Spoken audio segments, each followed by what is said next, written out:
and gentlemen, let us all welcome Dr. Glendora V. Chu.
In this age of new normal, online is not your only option.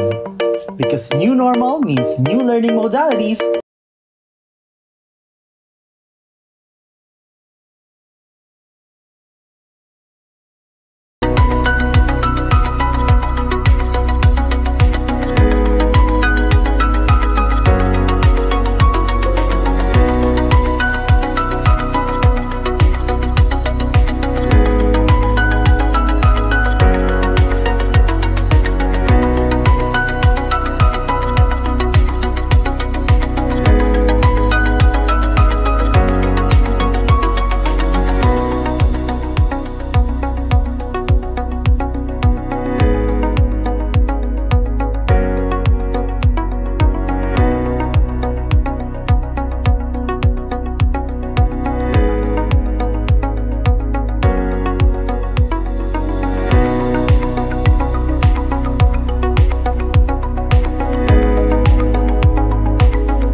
Good afternoon again, mga ka-VIBAL.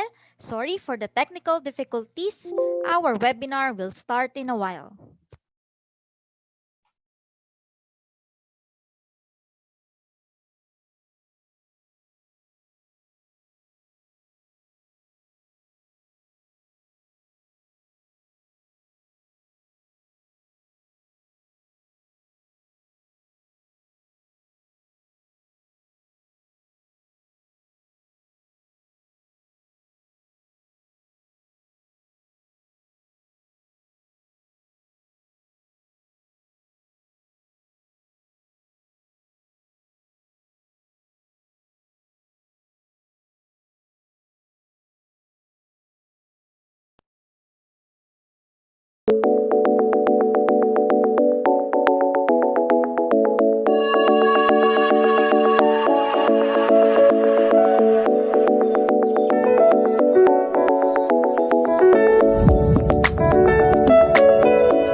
Once again, let us welcome Dr. Glendora V. Chu.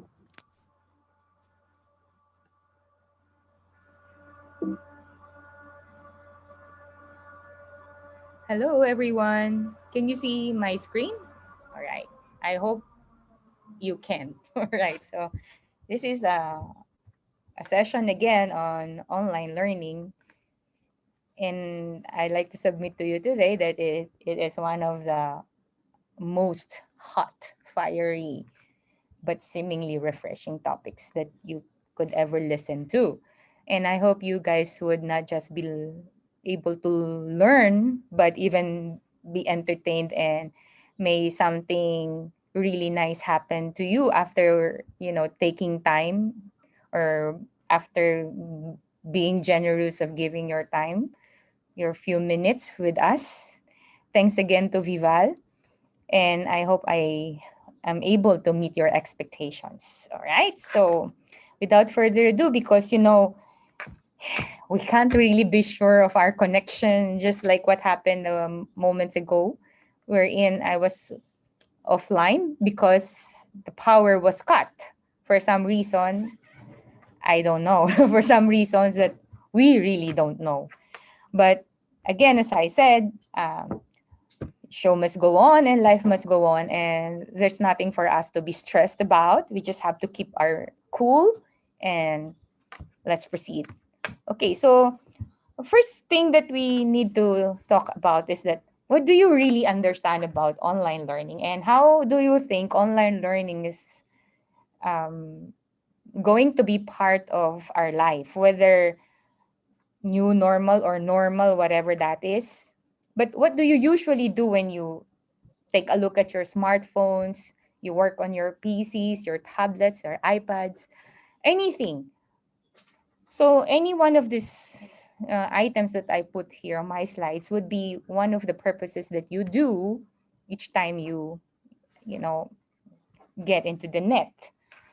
Either you go surfing, but not using the actual surfing on an ocean's waves or something, but you do surf with an idea that you wanted to know something about.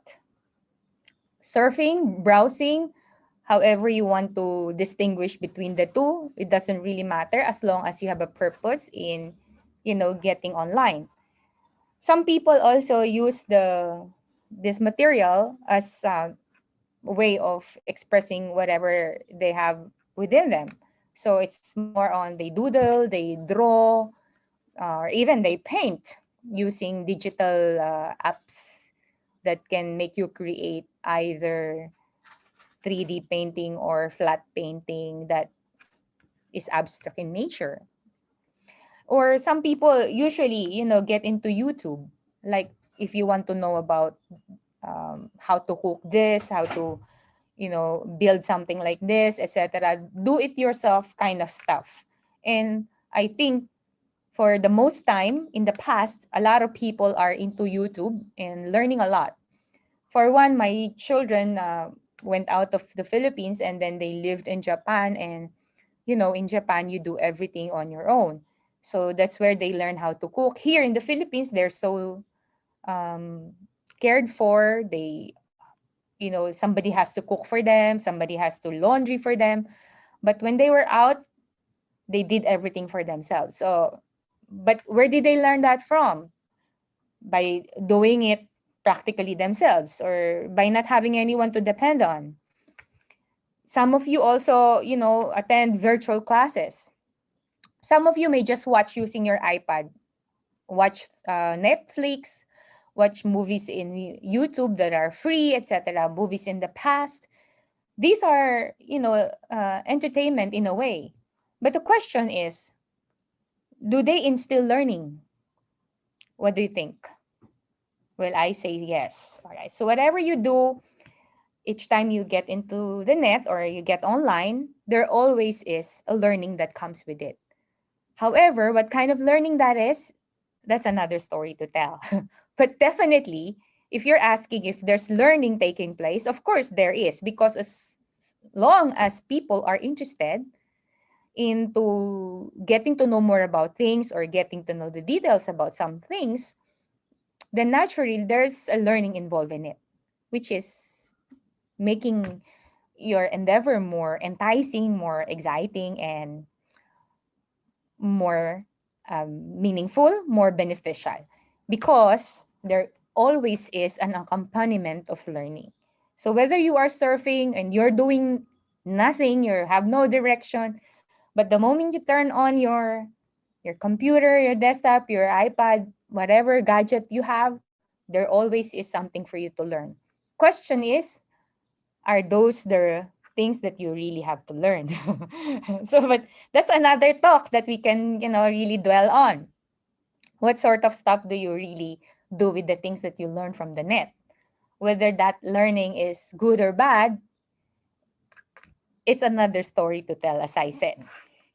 Okay, so this slide simply wanted to, lay the foundation of this 40-minute or so talk, that, you know, uh, whatever we do with the gadgets that we have, there always is learning. And w- it's called online because you need a connection, you need the provision, you need power to do it. So without power, without internet connection, perhaps there is no more learning in our time, in our age. Why? Because you can't go out. We can't really use, realia. We are restricted. Some people still are stuck inside their homes. So really, we are 100% at the moment dependent on the internet or our provision, our subscription, your digital connection. So it's really very important. I couldn't imagine, the NCR. I will not focus on the whole Philippines, just the NCR, having no power during this pandemic time. And we are all dependent on the internet. How? All right?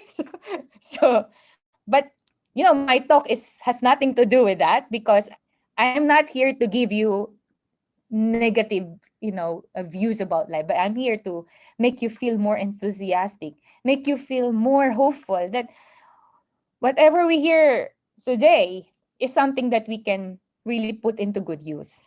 That's my goal, right? So, you've been exposed with online learning, and there are so many YouTubers who are, uploading their own ideas about online learning. Some are really notable about it. They've been with e-learnings for so long. They were the pioneers, etc. But really, what's the difference between online learning and actual learning or physical learning? Is there a difference? Maybe only because we are stuck at home. But when in the context of learning, you can learn anywhere. We all can learn anywhere. We all can learn from anybody.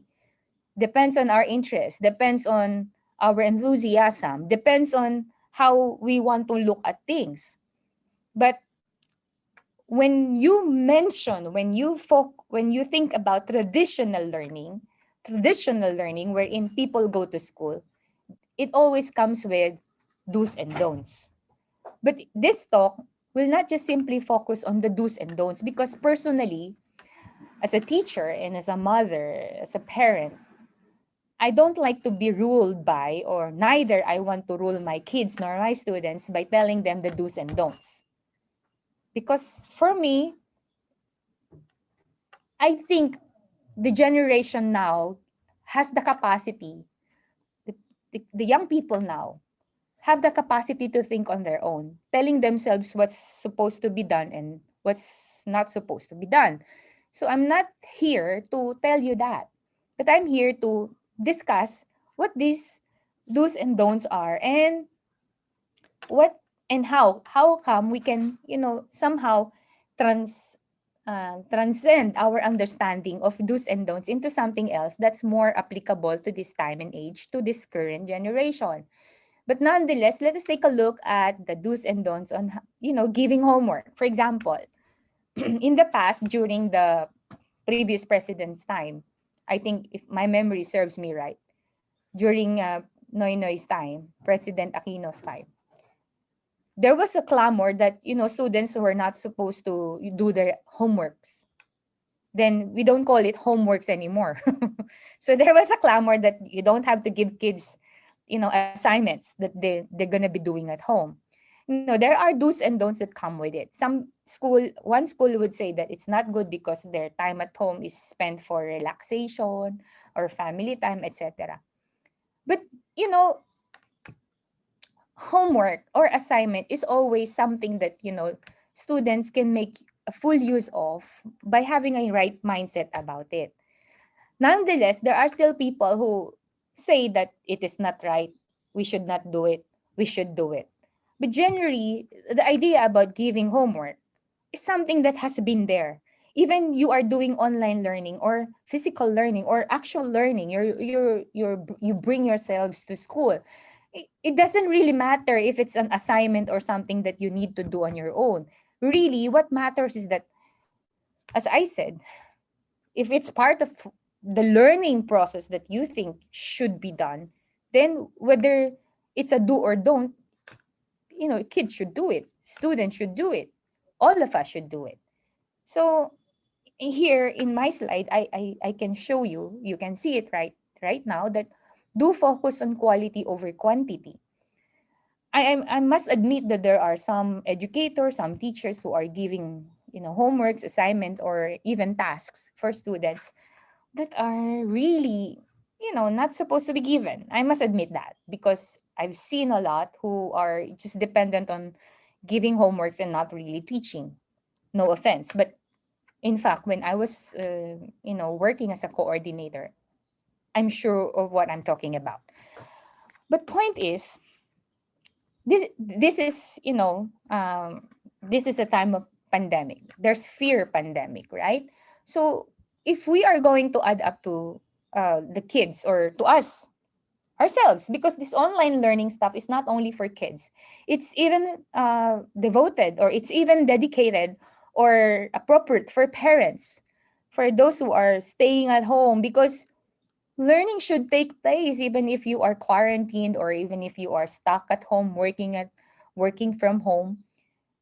We should never stop learning. So I must say, I must admit to all of you that online learning is for everyone. So understanding do's and don'ts may not be enough, but more so, there's something that we need to know about online learning. For example, the other image that I have here, online learning really speaks of education in general. This one, education. And when we educate ourselves, we are transformed, we are enlightened, we transcend whatever we know to something else, something higher, something more beneficial, something more helpful, something more meaningful. And it may be about leadership, it may be about training, commitment, could be about science. That's why in our time, in the past, there was this Lancet organization, health organization that, rejects a prophylactic solution for a virus, or specifically COVID, called hydrochloroquine, all right? Hydrochloroxyquine, all right? So you can Google that. I just Googled it. It has something to do with science. No, is being locked down part of science? This is online learning, guys. I did not attend any scientific conference abroad, but, I'm learning a lot of things about science because I'm learning online.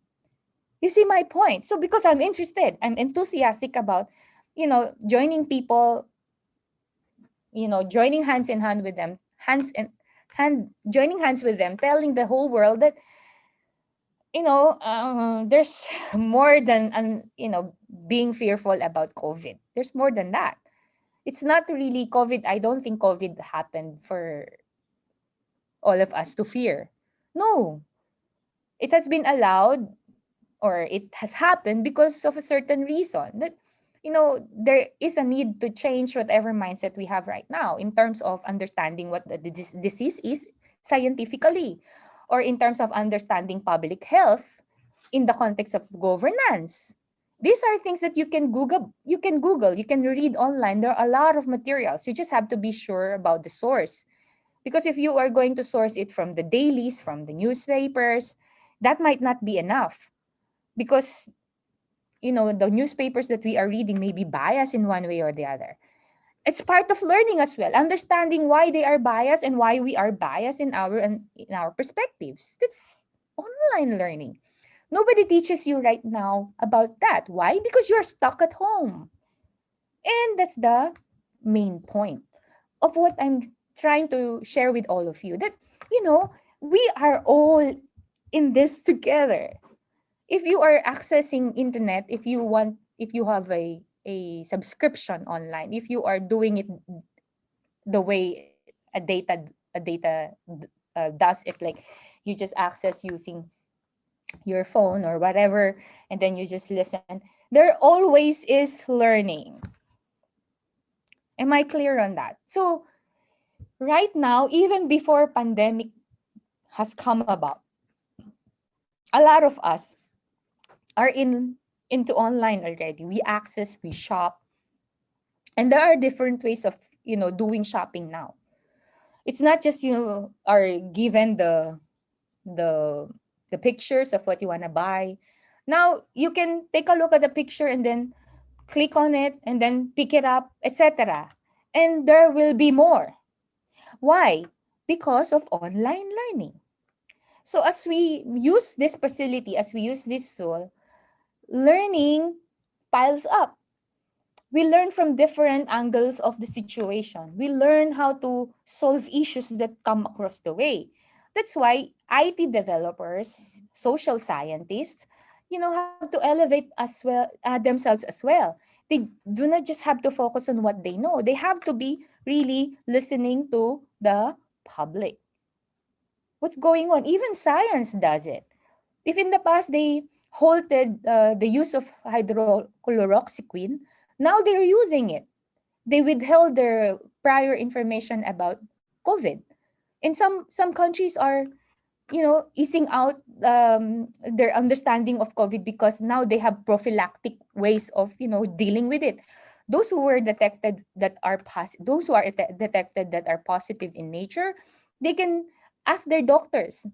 Of course, any medication need to be prescribed, and you have to be guided by your doctors. You cannot just take any pill by yourselves. But what I'm saying is, there are doctors who are willing to work hand in hand with people who think um they have COVID. What I'm saying is, we don't learn it from schools right now. We learn it from online, by reading, by feeding our minds and our hearts with positive thoughts instead of fearing, instead of being so anxious about what's going to happen next.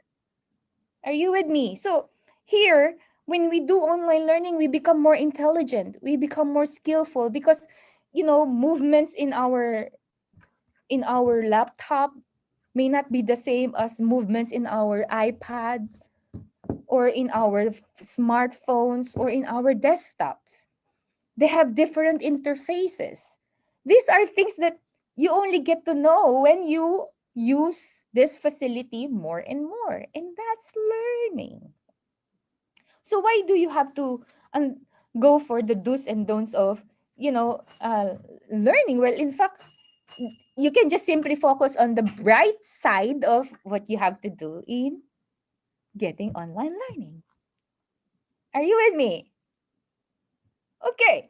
So I usually make use of, some net materials, but just for sure that, I know where to get it from. Okay, for example, this one. It's an article from onlinestudies.com. So, do you think this onlinestudies.com, will provide, more credible information or data about online learning, since their company or this institution is named as onlinestudies.com? Do you think so?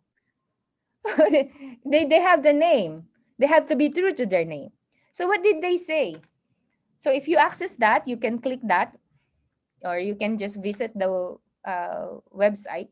It's just a very short article, but you can, expound on it. You can learn about it, and you can let go of whatever fear you have. For example, what's really in an online learning? What do we have to keep in mind in an online learning? If it's paid, if it's free, if it's school based, or if it's work based, these are standards. For example, let voice be heard. So if you are in a discussion, if you are in a meeting, and one of the agenda is something that you know by heart, let your voice be heard. Take part. Okay, let go of distractions. For example, you are attending a meeting or a class. You're working from home, and then you have a friend asking you your suggestion about something, and then you can't help but look at it. That's a distraction because it has nothing to do with your current work at the current time. Let go of distraction. Let go of excuses, like just like what I said in the beginning. Okay, the show must go on. We cannot really, let us try to, come up with solutions if our net is low, if we cannot access, if there is no chance for us to go on online, etc. So those things are really challenging. I'm not saying they're not. They really are. In fact, can even affect, or they can even leave a negative impact. But what I'm saying is, for example, there's no problem like internet connection, there's no problem like power cut, but you simply just, don't like to show your face in during class hours because you are not used to, showing your video. But that's not right, because if your teacher demands, if your boss demands for a video with you, you should abide, because that's part of the agreement. Because I always believe that instead of do's and don'ts, we might as well agree on something. It's more intellectual, it's more understandable. Instead of you giving me, you don't do this, you do this. I don't like to raise a kid who is bound by understanding do's and don'ts, because it steals away from them their critical thinking, their critical understanding of things, and their decision making abilities. And I don't want that to happen. So let go of aloneness. Don't think that online learning is that you are alone, because you are not. As long as you are a human person, you are a human being. You are not a robot. You will always be part of something if only you like it. Because in an online community, there will always be there will always be opportunities for you to, mingle online with people. And I will tell you the truth that, I'm doing it only with people I want. That's the problem. If you want, nothing is impossible because it's online. You don't have to go out your way, dress up or something. You just have to put on a nice blouse like this, or, a coat that could only show your face. It's more than enough. And then you can mingle with people online, virtually. But still there is a interaction. There is an interaction. And you will never be alone. And let go of discouragement. Like, for example, you're fixated because your internet connection is still, and then you are loading like that. There's always a way for you to solve that. Chat, or tell your boss that you have a limited connection. Do things email. Take a look at the other functions of your computer, screenshots, print screen. Maximize whatever you can maximize that you already have. The thing is, really, in the past, we have the computer, we have the iPad, but because we are going out, we are doing it, actual learning in school, bringing ourselves there day by day, we often, okay, disregard the presence of this basic, very basic um, tools that we already have. So, as I said, let go of the standards, and then always think that you are talking with people and they demand punctuality. Don't be late. I hate to be late. All right? That's why I apologize to Vival, going online late, because I'm trying to solve issues that are brought about by power interruptions. Imagine I'm ready early as 1:30, but the power was cut at around 2:02. Just right in time for this talk. Just imagine that. It's good that I'm in school and there's a generator. Thank you, National University, for that. Okay, so please don't be late. Make it a habit to be conscious of your time because other people value their time. Every second of their time is it's very important. So let us not wait them. Let us not make them wait. And then of course you have to prepare. You just cannot go online without any preparation. If you are a teacher, please, please, please don't just read your slides because they can read. Students can read. If you are a parent and you are going to teach your kids something online, you are a homeschooler. Um, you prepare for the video that you're gonna share with your kid online. It's not something that you can just do on the spot. You have to prepare. If you are working from home, you just can't, attend meetings like that. That's why you are less participatory. Why? Because you did not prepare. That's why agenda is given at before the actual meeting, so that should there be any questions that pop up in your mind, you can always submit and you can always discuss it with the group. All right, when we talk about preparation, it comes with courtesy. We need to be respectful. We need to be friendly. There are uploads or there are sharings by a group or by your students or by anyone, even the kid that you are homeschooling, that may not be friendly at all. But because you embrace the idea of friendliness, you don't do it in an immature way. You don't address it in an immature way, but instead, be friendly, smile, even though you don't feel like, really joining. But because you have to, because even if you don't feel like joining, always think that you can get something out of it. You with me? I will repeat. Even if you don't feel like joining, even if you don't feel like going online, always remember that there will always be something I'll get from it. I just have to open my eyes and open my ears and see and look around. There is always something you can learn from. Believe me. So it comes with attitude. Whether online learning or actual learning, if there's no attitude that comes with it, if you don't have a heart for it, then that's gonna be good because it may be a waste of time. But if you are interested, even if you don't feel like, even if you don't think you can learn and get something out of it, you will always get something out of it. A change of mindset, a change, you become mature. And it's a nature, it's being developed. It's not something that it's not natural. That's what I mean. It's not something that it's already there. It's something that you have to you develop, you have to hone.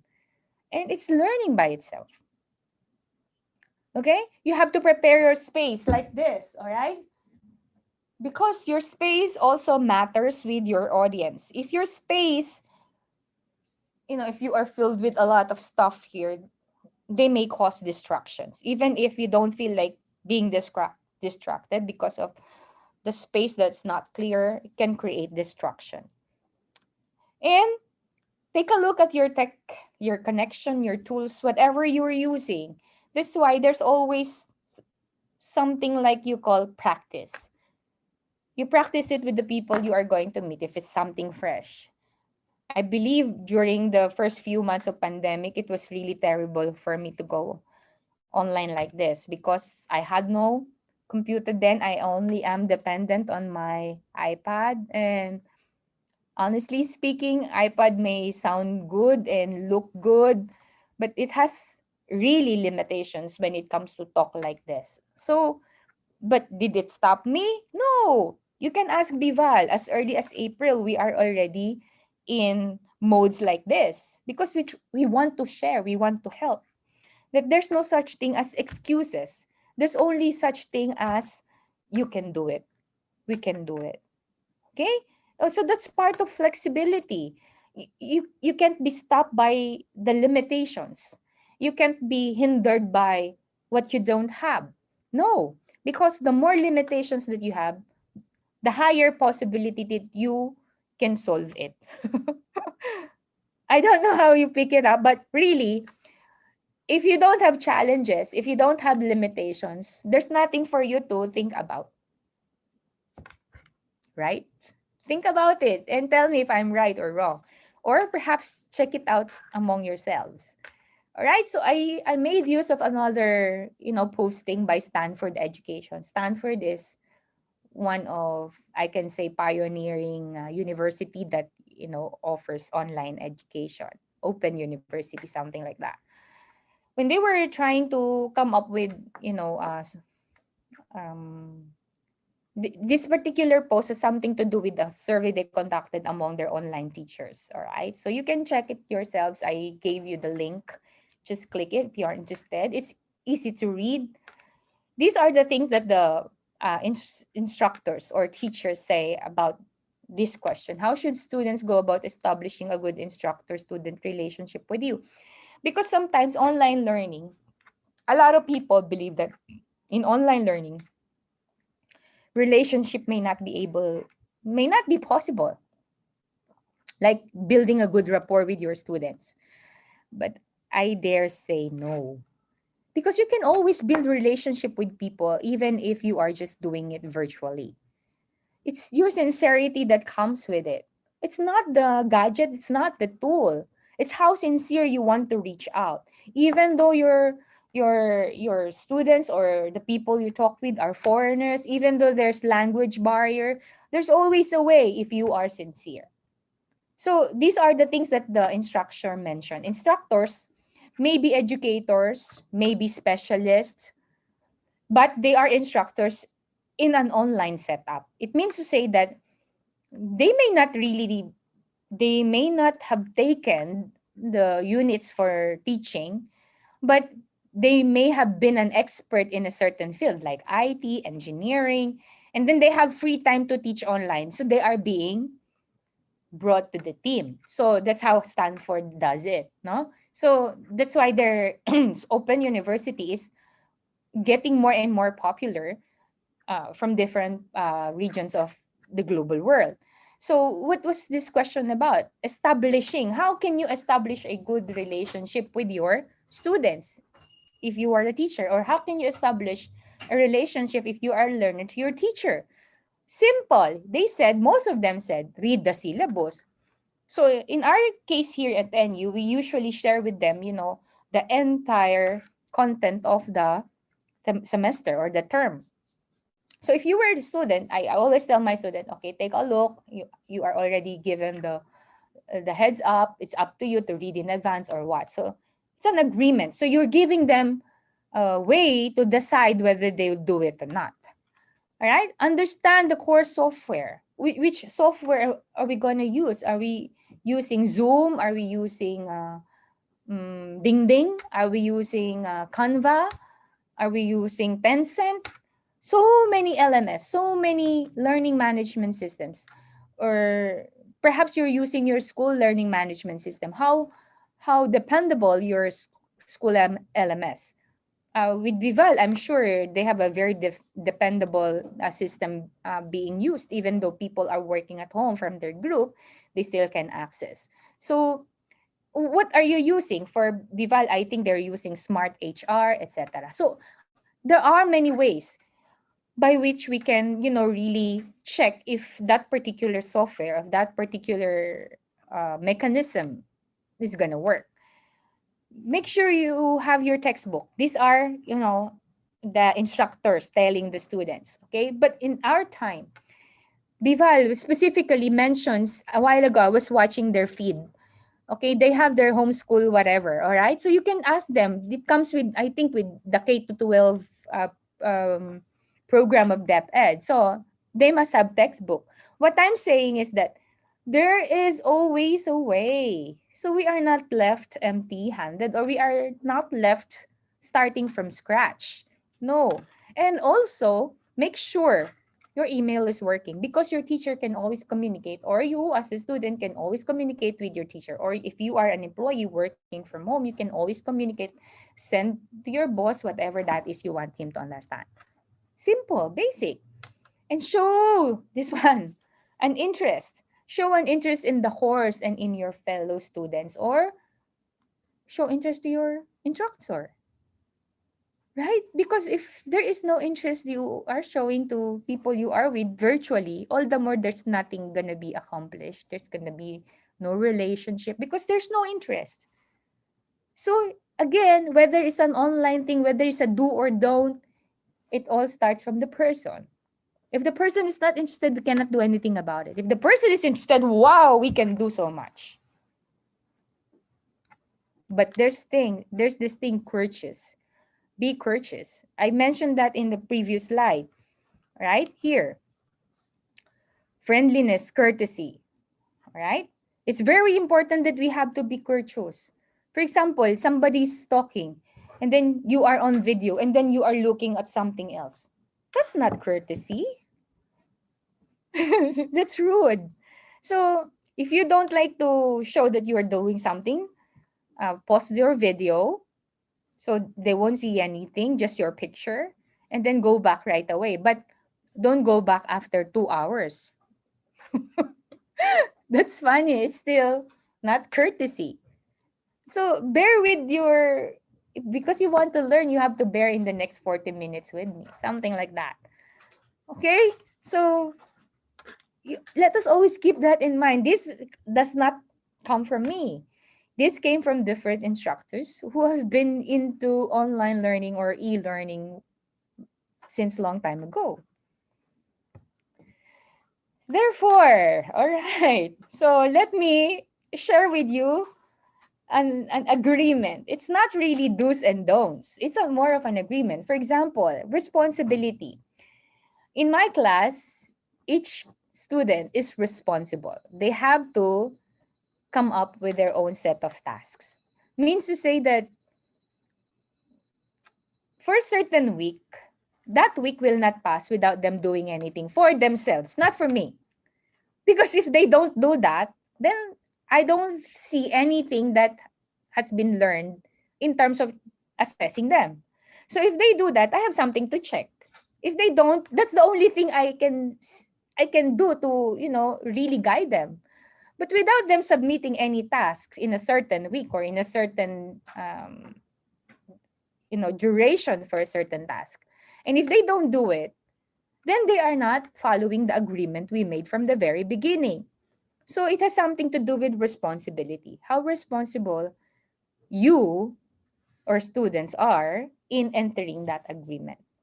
So I don't really buy do's and don'ts. I go for agreement. If you agree that you are going to finish the next 13 weeks together and become friends, then be responsible. Do your tasks. And you have an obligation, because if it's only a responsibility, you don't do it, and you are not obligated. You may do it, but you don't submit it because you are not obliged. But if there is an obligation that comes with it, you need to have an output. So when you do your task, you have to have an output. That's something more like it. That's something more expressive. That's something more figuring out if you really learn. Because there's a proof, there's an evidence, there's an output that you did it yourself, right? And most importantly, there are outcomes. What are these outcomes? You learn respect. You learn to trust. For example, I am a teacher. I learn to trust my students 100%. Why? Because I don't really know when I'm doing the lecture if they are seated and listening to me. Because I'm doing my lecture right now. I'm just looking at my small video right on top of my screen. And the rest is what? The, the slides that I'm sharing with you. There's nothing else. So if I don't trust them, what do you think will happen? So I'm talking to myself. So there has to be trust. And that's an outcome. No, you are teaching people how to trust. Now, in our time and age, it's hard for people to trust. But if we do an online setup wherein trust is at the core as an outcome, what do you say about it? It's nice, right? And you will feel certain sense of fulfillment. Why? Because, as I said, you are just in a box. But if you are not able to accomplish, seeing your students to become responsible, they are obliged to submit on time, and then they do not do it, you don't feel fulfillment. But when they do it and you are surprised that, after 1.5 hours, they submit something and you have something to check, you have something to go over, that's fulfilling. That's something for you to say, I like my class, even if it's done online.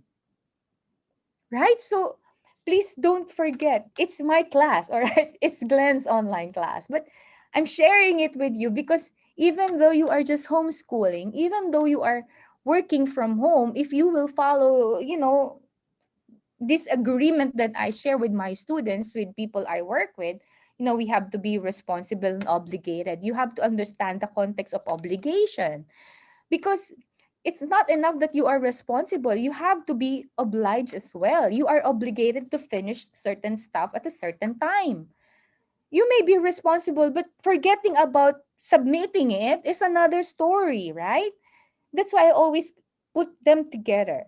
And of course, how can people work well with you if you don't trust them? If you don't respect them, if you shout at them, if you tell them that you are nothing good, you are worth nothing. Do you think they will do something for you? I don't think so. So online learning also follows this, and a lot of people say, you can read a lot of literature, they say that, online learning is very limited, we cannot teach these things to the students. I say not. That's not true. Because if you will be limited by the fear pandemic right now, then what's going to happen to this generation, to this very much affected grade level? Nothing, right?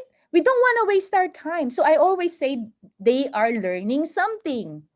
Even if they are stuck in the box, looking at the box from morning until afternoon, they are learning something. They are learning these things. And this is life changing if they will only really, really, really be serious about it. That's why, for me, it's more of an agreement. It has to be set earlier on in the relationship. If you are a homeschooler, if you are a parent, you want that. If you work with VIVAL, then take a look. There has to be an agreement. And please follow this. Okay? All right. I will show you, a little something about my class. All right. I will show it now. Okay. Can you see it? I think I should. All right. Okay. So take a look at my class. We are using, okay, Teams. All right.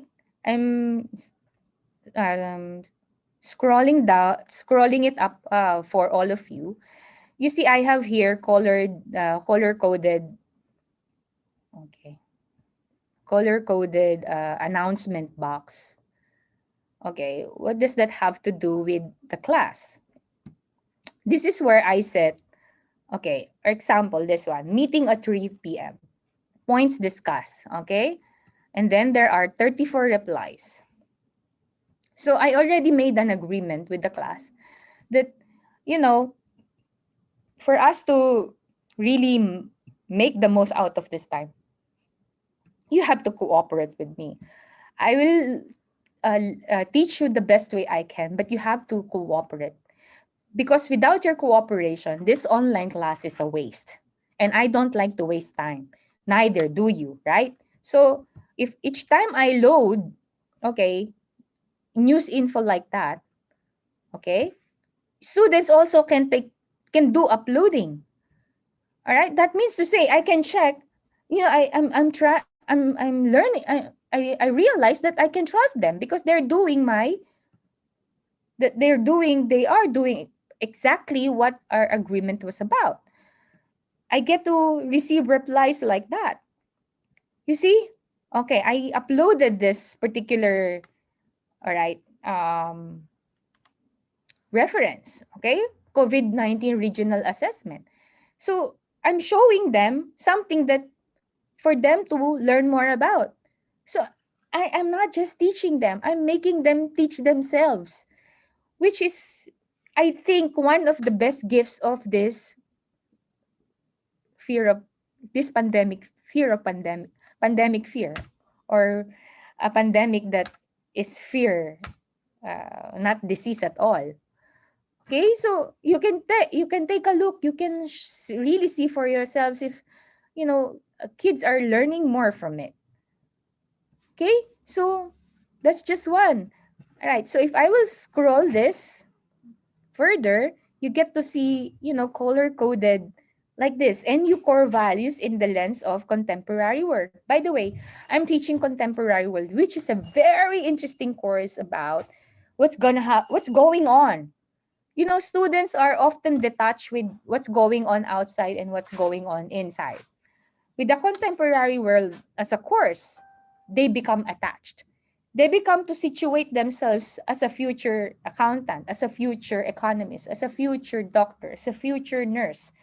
How do these courses make sense to them in the context of, let's say, public health, in the context of finance and economics, etc., etc. In the context of infrastructure, if you are an engineering student, an architecture student, etc.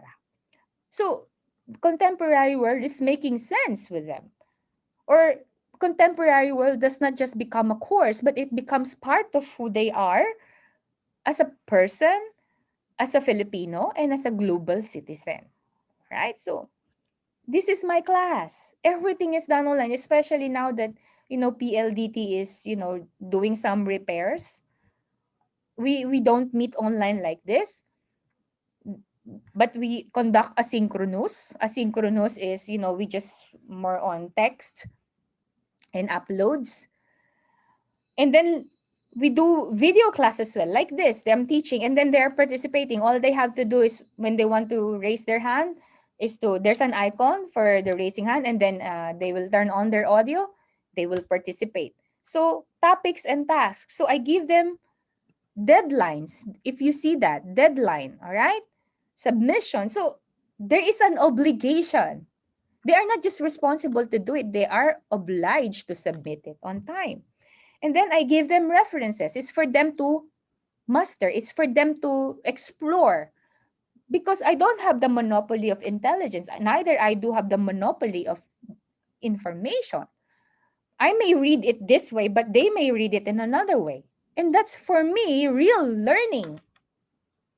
Okay? So there's more into this. Okay, for example, I want to meet them virtually. Then all they have to do is to click on that button at 3 p.m. and we can all see each other. So I usually give them time to speak about themselves, etc. And I usually give them time to present whatever they grasp from, let's say, a 3-week lecture sessions. And then they will come up with a synthesis about it, etc. So it's a matter of really maximizing what you have in your hand. It's not about what you don't have. It's about what you have. So I even teach them as part of an assessment, reading with a purpose, if you see that. Okay? I just give them, I will not do the summary for them. They will have to do it themselves. They will have to understand what they're into because they're already college students. They are university students. They've done their grades 11 and 12. They must know how. So now from there, I can check if they really know how. If they don't, then I will have to reteach. So, this particular strategy also helps me as a teacher. It's an online learning, right? I don't think online learning is only for learners. It's for everyone, and so on and forth. So, should we have more time, I am so willing to, really discuss this further with you. Maybe we can have, part 2 of this. Should we have an opportunity? I'm very much willing. So, it's interesting, right? Okay, so with that note, I think I have to go back to my PowerPoint presentation. Stop share and then I'll share again. All right. So see, this one alone is something new to us, and we learn it because there was pandemic. So that was a peep in my class. It's a learning platform we're using. It's Microsoft Teams. It's used for both synchronous and asynchronous session. So that's what my class is all about. Allow me to end this afternoon session with this. Think out of the box and create a learning experience where the learner can, okay, do things on their own. It's by Rosalie Valdez. Okay, there's another one. When it comes to e-learning, content means everything. All right. So, you know, because that's all you have, content. If there's no content, if somebody just reads the slides like that, there's nothing in it. Imagine me just reading the slides for you. It's boring, right? You might as well leave right away. Forget about YouTube. Because we have to be different. Why? Because it's limited. So we need to, really imagine and be innovative, creative in presenting something, using slides that really are enticing, like, the color of the slide you won't let you fall asleep, etc. And as I end, okay, online learning is here to stay. Whether we're back to normal or we stay like this, it's here to stay. And there's nothing wrong doing things online. And getting internet connection as poor as what we are having right now, still, we will not be stuck. We will not be stuck in this particular situation. There will always be an improvement. That's what we have to believe. Because online learning is here to stay. And I would like to submit to you before I end that you will learn a lot in online because you have your own time and space. Right? You just have to be responsible and oblige yourself to get into submissions or tasks that you can do for yourself. For example, you are learning at home. You have to write in your notebook or in your journal things that you learn. If you are not working for any company, what I'm saying is that make every second count. There's nothing wrong with online learning and it's here to stay. I'm not saying that school is gone, like going to school is gone. No, we still need school.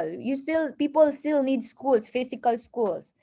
You still have to go out because it's very essential that people go out.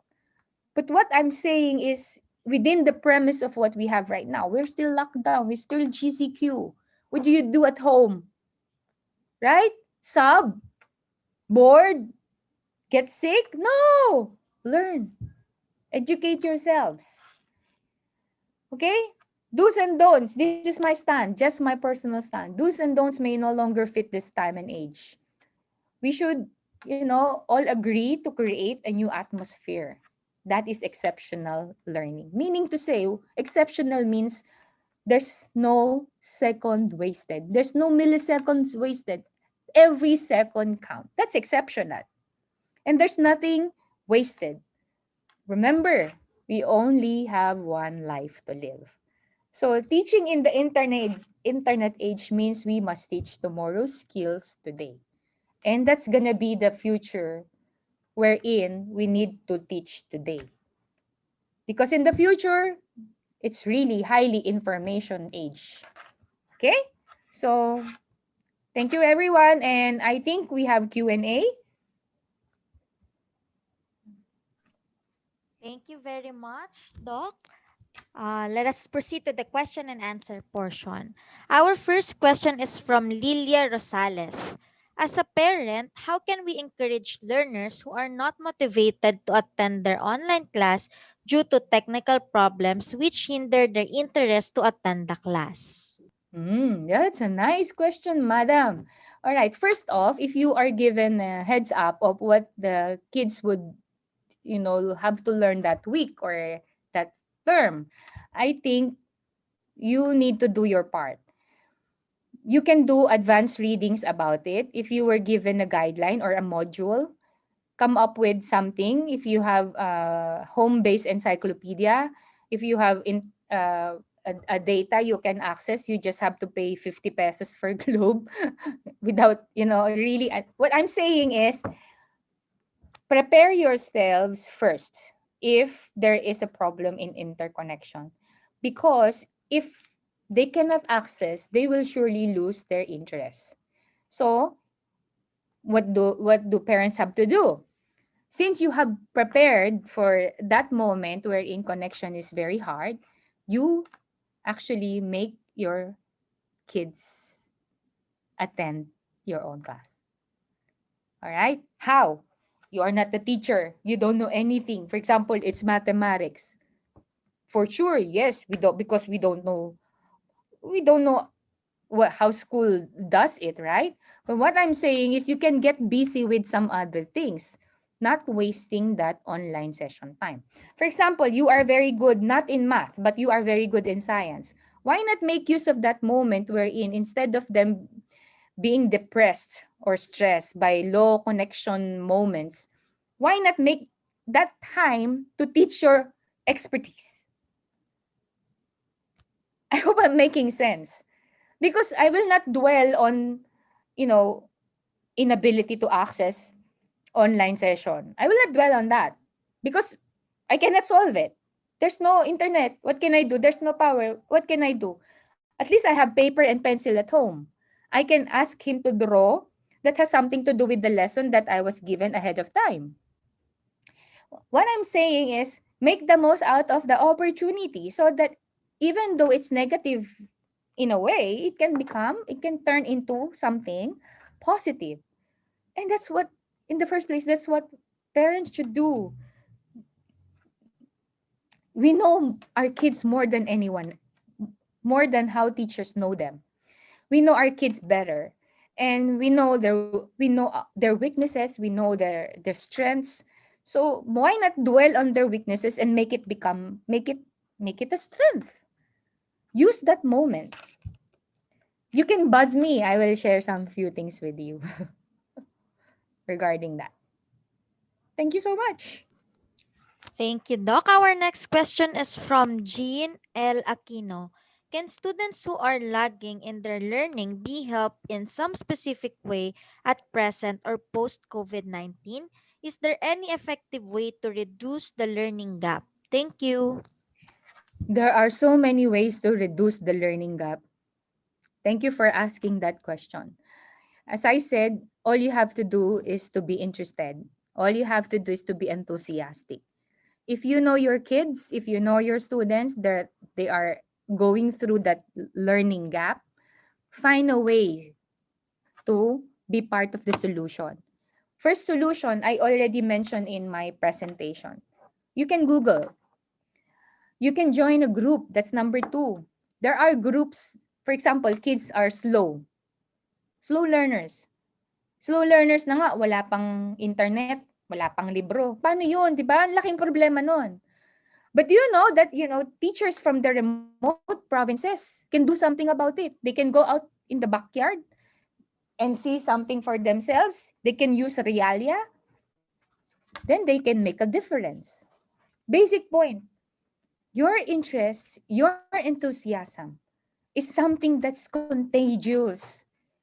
As adults, that is expected of us. And that learning gap that we want to, become, to solve, and we want to become part of that solution, is something we can really, address if we join hands together. Because thinking by yourselves may not really thinking by yourself may not really help. That's why we need an an organization. We have to be part of a certain organization that will really help us, um, think with the group, or help really solve this particular issue on learning gap. And there are so many available information you can Google. You can also visit Google Scholar. There are studies conducted about learning gaps. Just read, pick the ones that interest you the most, and learn from it. I hope I answer your questions, because I know It may be a general way of answering your question, but really, if we want to, make it more specific, maybe we can come up with a group. You can ask Bival to form that, and then let's make that work. And I'm very willing to take part in helping solve that learning gap. But as I said, from the bottom of my heart, learning gaps can be solved if adults, teachers, homeschoolers, education providers will really be taking time to sit down and to solve this issue. But without insulation of that group yet, would that mean that we will not ask or we will not think of a possible solution? No. You can always read, you can always Google, take a look at Google Scholar, how to handle learning gaps in an actual situation. Now you just have to transcend that to the virtual situation. I'm sure 100% you can come up with a possible mechanisms or solutions to address that. Buzz me. Thank you so much. Our next question is from Ferdinand Kiatchon. How to implement discipline to children who prefer to spend time with their friends rather than to study? Okay. Maybe are we referring to the children who are supposed to stay home, quarantined, or are we referring to children really who are attending actual school? Well, whatever your question, whatever it is referring to, I'd like to say that discipline has always been an issue, not just in school, but way before they got out of the house. So the discipline issue is not just our problem in school, but it's a problem that parents would have rather solve before they send them out. But nonetheless, as teachers or as educators, we have to address discipline, right? You know, I always say this to everyone, my students, my friends, my relatives. The very first thing that you have to, teach your children or your students in school is habit. Because developing habits, good habits, develop discipline. Example of good habits: when it's your first time to meet your students, either virtually or actually. Good habits is, it's our session. I will only be with you in the next 30 minutes. Can you not spare that moment with me? So just stay here. I will be calling each one of you after my lecture. That's good habit. You're teaching them, be disciplined in the next 30 minutes. Be respectful. When somebody speaks, please listen. When I ask you to speak, please do so. It has to be set earlier on. You don't address discipline in the middle part of the discussion. You address discipline, good habits from the very beginning.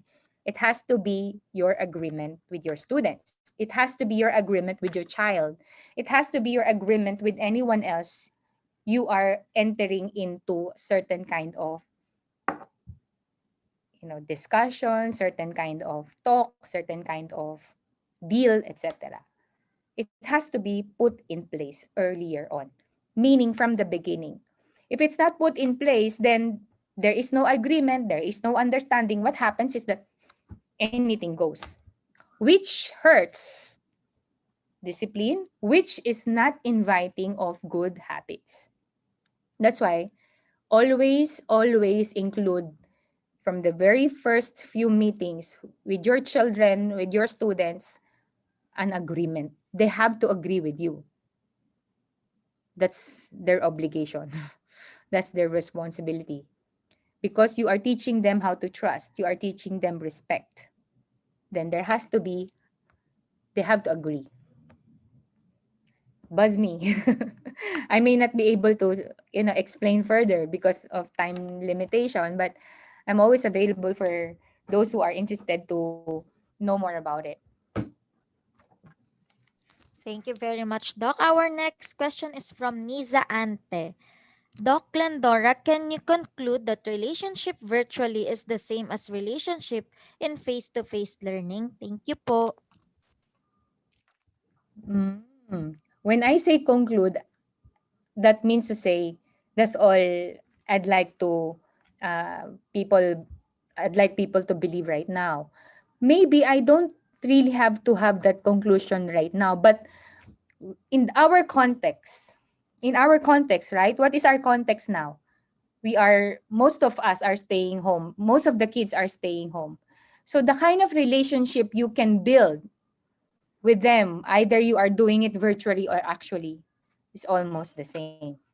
It has to be the same because if you will not look at it that way, then it becomes a hardship. I'd rather focus on it as a challenge than a hardship. What's the difference between a challenge and a hardship? A hardship may be looked at as a challenge, but very dependent on the attitude of the looker, of the one who sees it. But when it's a challenge, it's more positive and it's more something that you will act upon on. So building relationship can also happen because in my class right now, I hardly know those people. I just met them online. But right now on our second month, I'm not joking and I'm very sincere. Right on our second month, I think we are now in a very good relationship because some even, share problems with me. But we just met online. What I'm saying is there's maybe not a difference at all right now because it's a limitation as well. We cannot really meet physically. But of course, if we are meeting physically, it's far better. But with the limitations that we have right now, I'd like to say, call it a conclusion if you may. It's the same. Depends on your sincerity if you really are 100% sure that I'm concerned about this kid. I want him to learn, I want him to mature, etc. Because you will find ways by which you can make him one.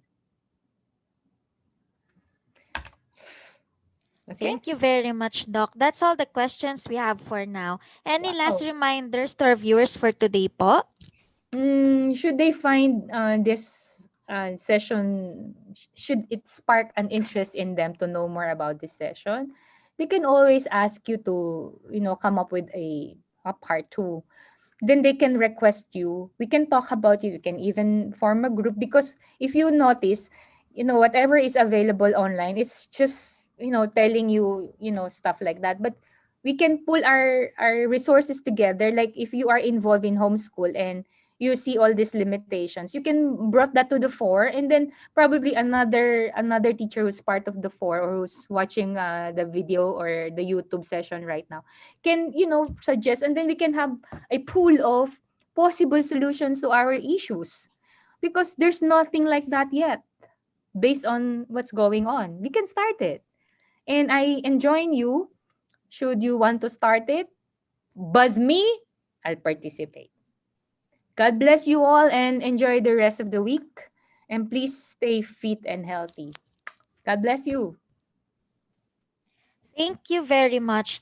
There we have it. In behalf of VIBAL Group Incorporated, I would like to thank our speaker for today for this very eye-opening and insightful learning session.